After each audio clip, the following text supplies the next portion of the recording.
Bonjour à tous. Voilà, je me mets dans un petit coin et je vous laisse admirer Monsieur Cerisier. Nous sommes toujours en plein confinement et j'ai choisi de vous lire encore un extrait du livre de Monsieur Boutboul que j'aime beaucoup. Très beau livre qui est presque une Bible. Donc Serge Boutboul fut élève et ami de Raymond Réan, un des plus célèbres clairvoyants français.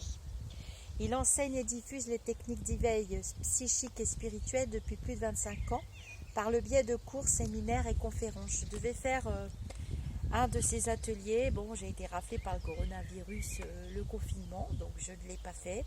Ce n'est que partie remise.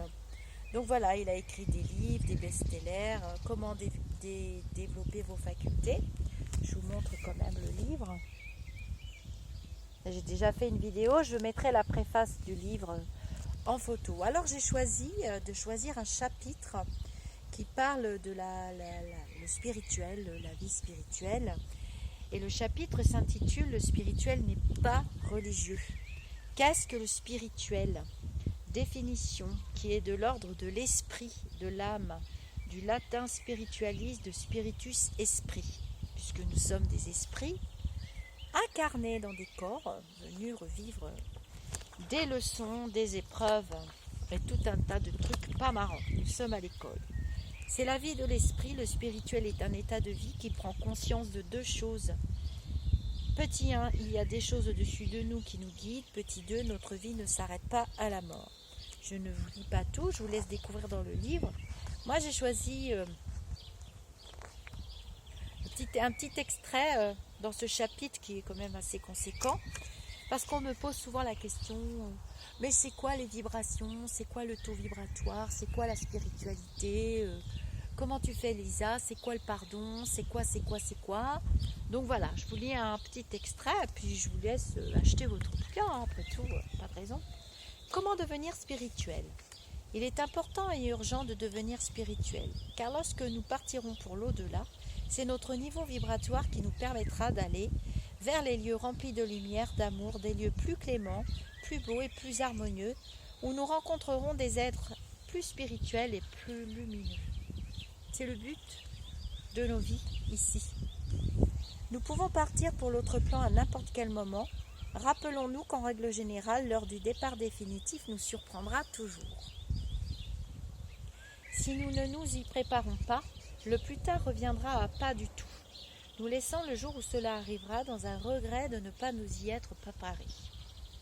C'est pour cette raison que nous devons investir avec plus de profondeur notre partie spirituelle. Nous devons également apprendre à devenir intérieurement semblables à l'image du petit enfant, comme le dit le Christ.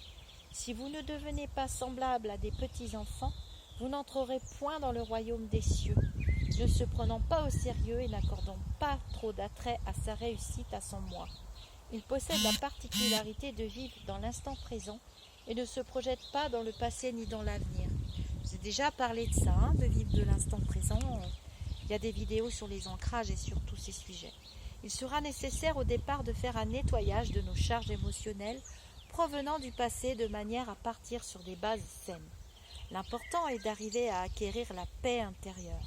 Pour cela, il faut apprendre à vivre uniquement dans le moment présent, sans faire de projection, soit dans l'avenir, soit dans le passé. Vous apprendrez ainsi à affiner votre mental. Ce sera le début de votre maîtrise mentale. Il y a des recettes dans le livre. Il y a tout un... Alors, c'est très bien fait au début parce que... Voilà, je vous montre.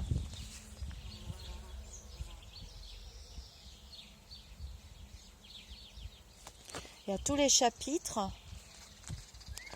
Voilà. Et il y a pour travailler sur soi, comment apprenez à maîtriser votre mental, comment créer une forme pensée, comment se recharger en énergie. Je l'ai déjà parlé des égrégores dans le groupe Au-delà du spirituel, le groupe Facebook. Vous pouvez nous rejoindre d'ailleurs. C'est un groupe de qualité où il y a des échanges très intéressants. Je ne suis pas la seule à intervenir dans le groupe. Loin de là, je suis là pour apprendre avec vous, donc je continue. Il faut ainsi apprendre petit à petit à vivre ce que l'on appelle le lâcher-prise. J'en parle souvent aussi. Pour cela, vous devrez faire confiance à l'univers qui vous entoure et ce malgré toutes les peurs. Nous devons devenir reconnaissants pour ce que nous avons déjà et ne rien attendre en retour, laissant ainsi la porte ouverte à l'improbable, ainsi qu'à tout ce qui est possible de recevoir. La vie prend une nouvelle dimension. Ceux qui ont frôlé la mort ne verront plus jamais la vie de la même façon, mais savent de manière définitive que toute chose est belle. Voilà. Donc il y a la suite dans le paragraphe. C'est un gros paragraphe sur la spiritualité. Mais comme je n'aime pas les vidéos très longues, je ne vous embête pas plus longtemps. Mais voilà, j'aime beaucoup ce livre. Je vous invite à le lire. La petite photo de Monsieur Boutboul. Vous trouverez ses vidéos aussi. Il a une chaîne YouTube. Je vous dis namasté. Je vous souhaite le meilleur, évidemment.